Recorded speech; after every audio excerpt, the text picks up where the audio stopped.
यदि अपने धार्मिक स्थल को बचाने के लिए मुझे अगर अपना शीश कलम भी करवाना पड़े, निसंकोच, मुझे सोचना नहीं पड़ेगा, मैं दे दूंगा।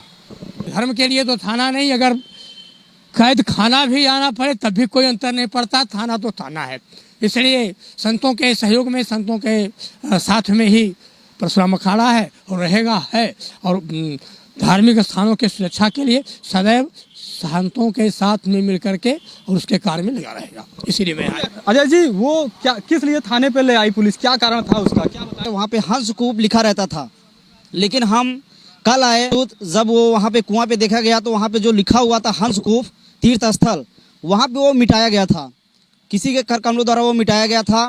फिर हम लोगों ने पुनः उसको, हिंदू का जो वो है एक वर्चस्व है, पुनः उसको हमने हंसकूप लिखने की जब कोशिश की तो क्रिया योग आश्रम के द्वारा, प्रशासन के द्वारा महंत सुदर्शन महाराज जी आए कि हंसकूप जो पुनः उसका निर्माण होना चाहिए। तब जाके हमारे एसएचओ साहब ने दिशा निर्देश दिए कि हम एसडीएम से बात करेंगे, एसडीएम से बात करने के बाद हंसकूप का दिशा निर्देश कर उसको चिन्हित करेंगे। यही कहेंगे हम कि जो वर्षों से हमारी परंपरा थी वो हंसकूप फिर से वहाँ बनना चाहिए और पुनः लिखा जाना चाहिए वह। और सबसे बड़ी दुख की बात यह है कि वर्करों को जो पुलिस द्वारा पीटा गया है, ये सबसे दुखद समाचार है। हम इससे आपत्ति जताते हैं और बहुत आक्रोश में है हम लोग। थाने में ले आया गया, वहाँ पे काफ़ी दंडित किया गया, तब जाके हमारे कैलाश धाम के आश्रम कृष्णानंद गिरी जी,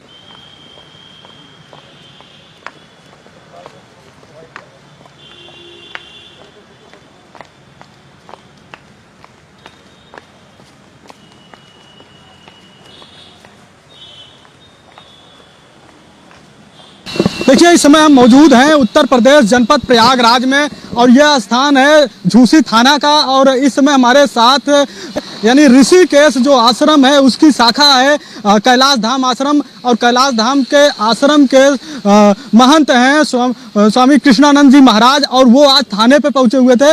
आखिर क्या मामला था, महाराज जी क्यों थाने आए थे, ऐसी क्या जरूरत आ पड़ी थी जो थाने आना पड़ा? महाराज जी पूरा क्या मामला है? जो हंसकूप यहाँ पर है, भगवान विष्णु का अवतार हुआ, उसमें हंस अवतार के नाम से जाना जाता है।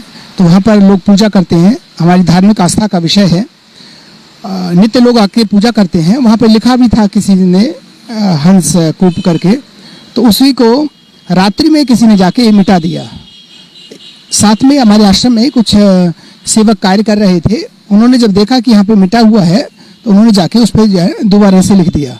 इस पर थाने की पुलिस गई और क्रिया योग के कुछ लोगों ने उनको शिकायत करके, और जिन्होंने लिखा था बच्चे ने, उसको उठवा के यहाँ पे ले आए, उसको पीटा वगैरह, ऐसा उसने कहा जो लड़का था पकड़ के ले। आप ये भी सुनने में आया कि आप थाने जब आए तो इंस्पेक्टर साहब से थोड़ी बहुत बात हुई थी उस समय कि आप उनको बाहर बुलाने की कोशिश किए, लेकिन वो फिर अंदर बुला रहे थे। ऐसे जो लुक्का छिप्पी का कुछ देर नोक-झोंक चला, उसका क्या रहा है रहस्य, उसका क्या था? हाँ, जब वो ये जानना चाहते थे आखिर ये लिखाया किसने गया, इसका मुख्य कौन है।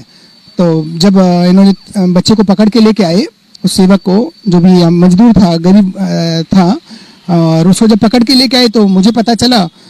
फिर मैंने कहा कि ठीक है, उसको पकड़ के मत ले जाओ, मैं ही मुझे पकड़ लीजिए। इसलिए मैं यहाँ पे गिरफ्तारी ही देने आया था, ताकि अगर गिरफ्तार ही करना है तो उसको क्यों करो, मुझे करो, मैं दोषी हूँ। यदि अपने धार्मिक स्थल को बचाने के लिए मुझे अगर अपना शीश कलम भी करवाना पड़े, निसंकोच, मुझे सोचना नहीं पड़ेगा, मैं दे दूंगा। इस समय हमारे साथ महाराज सुदर्शन महाराज जी हैं और वो परशुराम अखाड़ा के संस्थापक भी हैं, उनसे भी जानेंगे, वो भी यहाँ पहुँचे हुए थे। आखिर पुलिस की क्या रवैया है और किस विषय को लेकर आज थाने पहुँचा गया था, महाराज जी बताएं। कैलाश धाम के बगल में हमारा भगवान परशुराम धाम स्थित है, उसके ठीक सामने ही हंसकूप लिखा हुआ हंसकूप है और पौराणिक स्थान है। लोग पूजा करते हैं, दिन भर रात लोग पूजा करते रहते हैं। वहाँ पर ऐसी मान्यता है कि वहाँ जाने से लोग आकर के वहाँ अपना पूजा पाठ करते हैं। आज सवेरे दिखाई पड़ा कि वो तो हंसकूप लिखा हुआ था नहीं, फिर वो दोबारा लिखा जा रहा था और पालक पकड़ करके आया। फिर महाराज जी आ गए तो बताया कि महाराज जी थाने गए। तो मैंने कहा महाराज जी को थाने जाने का मतलब क्या है, अगर महाराज जी थाने गए तो मुझे भी थाने जाना चाहिए। और मैं महाराज जी के साथ में कि महाराज जी थाने क्यों आए, इसलिए मैं भी थाने पर आ गया कि महाराज जी के थाने जाने क्या उचित है। तो धर्म के लिए तो थाना नहीं, अगर कैद खाना भी आना पड़े तब भी कोई अंतर नहीं पड़ता, थाना तो थाना है। इसलिए संतों के सहयोग में, संतों के साथ में ही परशुराम अखाड़ा है और रहेगा है, और धार्मिक स्थानों के सुरक्षा के लिए सदैव संतों के साथ में मिल करके और उसके कार्य में लगा रहेगा। इसीलिए मैं आया। ऐसे में देखिए तो अगर राज्य में भी योगी सरकार है, संत की सरकार है, केंद्र में भी मोदी सरकार है, ऐसे में सरकार से क्या अपेक्षाएं रखेंगे आप, क्या कहना चाहेंगे सरकार को?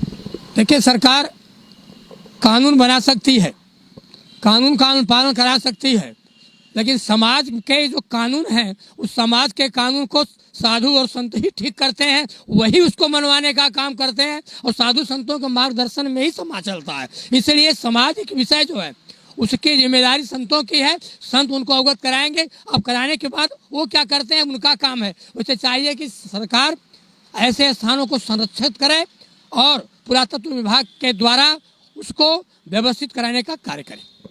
थाने पे आप लोग पहुंचे हैं जब, तो अभी इंस्पेक्टर साहब से क्या बातचीत हुई, आगे क्या इस विषय पे अब आगे क्या रणनीति बनी है, क्या अब अगर उस पे जो आप लोगों की जो मांग थी वो मांग पूरी नहीं हो पाई तो क्या करेंगे आगे चल के?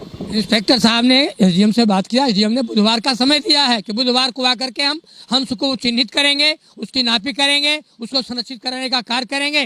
जैसा बुधवार के बाद जो होगा देखा जाएगा। महाराज जी कैलाश आश्रम के हैं, हम भी हैं, बाकी के साधु संत हैं, सब मिलकर के जैसा होगा करेंगे। तरीके से अगर बात करें तो योगी सरकार राज्य में है और केंद्र में मोदी जी हैं और संतों की भी सरकार कही जाती है, लेकिन ऐसे में अब संत को भी थाने आना पड़ जाता है कभी कभी। लेकिन अगर बात करें तो वो हंसकूप की वो पौराणिक कथाओं में भी जो माधव हैं वो माधव में भी उनका एक नाम शामिल है, लेकिन ऐसे में उसको भी निरंतर उसको अतिक्रमण के रूप में कब्जा करने की एक षड्यंत्र के तहत एक योजना बार बार बनाई जाती है। लेकिन थाने की चाहे पुलिस हो या फिर फूलपुर एसडीएम है, उनकी संलिप्तता हो, क्या किस तरीके के निर्णय निकल के आता है, क्योंकि महाराज जी बोले बुधवार को ही एक निर्णय लिया जाएगा। बुधवार के बाद क्या अब संतों का एक जो प्रक्रिया है वो बुधवार के बाद सामने निकल के आएगी। प्रयागराज से अनुराग पटेल, संवेदना न्यूज़।